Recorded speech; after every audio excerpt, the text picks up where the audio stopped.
रहमतुल्लाहि व बरकातुहू। उम्मीद है आप लोग खैरियत से होंगे। अल्लाह तबारक ताला हम सबको यूं ही खुश रखे और ईमान और अमल के साथ जिंदा रखे, ईमान पर खात्मा बिल खैर फरमाए। नाजरीन में से एक भाई जिनका नाम नईम खान है, उन्होंने ये पूछा है कि हजरत ये बताइए कि माह रमजान मुबारक के अंदर काफी हजरात रात को सोते नहीं हैं, तो क्या वो नमाज तहज्जुद पढ़ेंगे तो उनकी नमाज हो जाएगी या नहीं? क्योंकि हमने ये सुना है कि नमाज तहज्जुद के लिए नींद निकालना जरूरी है। तो क्या अगर पूरी रात नींद ना निकालें और नमाज तहज्जुद पढ़ रहे हैं तो उनकी नमाज होगी या नहीं होगी? नमाज तहज्जुद की कितनी रकात है?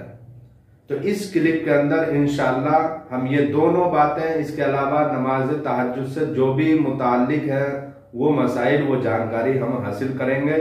आप बहुत ही तवज्जो से सुने और बहुत ही ध्यान से सुने ताकि आपको मुकम्मल बात समझ में आ जाए और आप जो है इस बात को दूसरों को भी शेयर करें। और आपके जहन में भी अगर इस तरह का कोई भी सवाल आता है तो आप हमसे राब्ता रखिए और कमेंट के जरिए से आप अपना सवाल लिखिए। इंशाअल्लाह नाचीज आपके सवाल का जवाब देने की कोशिश करेगा।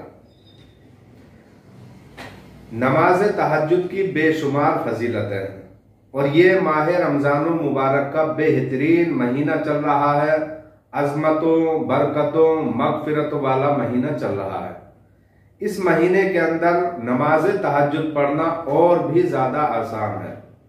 आम दिनों में इस माह के अलावा दूसरे महीनों में नमाज तहज्जुद अदा करना कुछ मुश्किल काम होता है, क्योंकि रात में बेदार होना कुछ लोगों के लिए मुश्किल होता है। लेकिन जो अल्लाह वाले होते हैं, जिनको इबादत का ज़ौक़ और शौक होता है, तो उनके लिए कोई मुश्किल नहीं होता है। इस माह के अंदर नमाज तहज्जुद अदा करना इतना आसान कि आप सहरी के लिए उठ रहे हैं तो आप जो है फ्रेश होकर, अपनी जरूरियात से फारिग होकर, अपनी हाजात से फारिग होकर आप वुजू बनाएं और नमाज तहज्जुद अदा कर लें। ये आपके लिए बिल्कुल आसान तरीका है। यानी सहरी के लिए आप उठ रहे हैं तो उससे 5-10 मिनट आप पहले उठने की कोशिश कीजिए और आप नमाज तहज्जुद का एहतमाम कीजिए। इस माह के अंदर बिल्कुल आपके लिए आसान है। नमाज तहज्जुद की जो रकात है वो कम से कम 2 रकात है और ज्यादा से ज्यादा 8 रकात है। अगर आप 4 रकात नफिल पढ़ते हैं, 2-2 करके 6 रकात पढ़ते हैं, तब भी आपके लिए जायज है और बेहतर है। हदीस पाक के अंदर कम से कम 2 रकात नफिल और ज्यादा से ज्यादा 8 रकात है। लेकिन नमाज तहज्जुद का जो वक्त है, अव्वल जो वक्त है, इशा की नमाज अदा करने के बाद आप सो जाएं।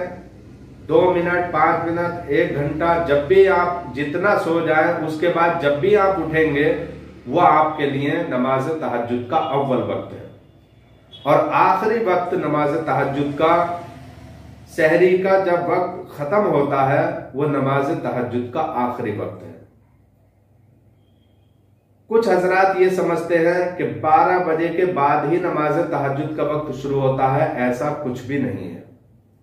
लेकिन नमाज तहज्जुद के लिए नींद निकालना ये नमाज तहज्जुद के शराइत में से है, यानी ये शर्त है। आप बाहर शरीयत उठाकर देख लीजिए, जितनी भी किताबें आप फिक़ह की आप पढ़ेंगे, नमाज तहज्जुद का जब जिक्र आएगा तो उसमें आप यही पढ़ेंगे कि सोकर उठकर, यानी सोने के बाद उठे, उसके बाद नमाज तहज्जुद पढ़े। तो सोना ये नमाज तहज्जुद के लिए जरूरी है।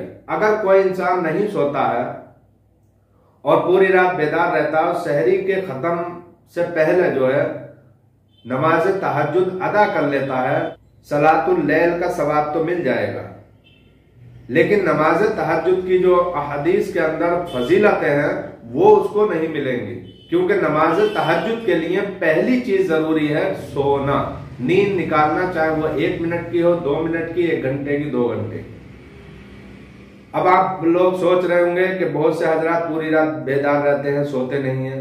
अगर वो बैठकर या टेक लगाकर गफलत की अगर आधा मिनट की नींद भी ले लेंगे, उसके बाद नमाज तहज्जुद पढ़ेंगे, तब भी उनके लिए नमाज तहज्जुद अदा हो जाएगी। आप अनवार शरीयत उठाइए, कानून शरीयत उठाइए, बहार शरीयत उठाइए, और अगर खवातीन चाहें तो जन्नती जेवर पढ़ें, उसके अंदर भी दिया हुआ सोकर उठने के बाद। और अगर बहिश्ती जेवर, सुन्नी बहिश्ती जेवर, अगर उसको उस किताब के अंदर पढ़ें तो उसके अंदर भी ये किताबें आमतौर पर घरों में रखी रहती है।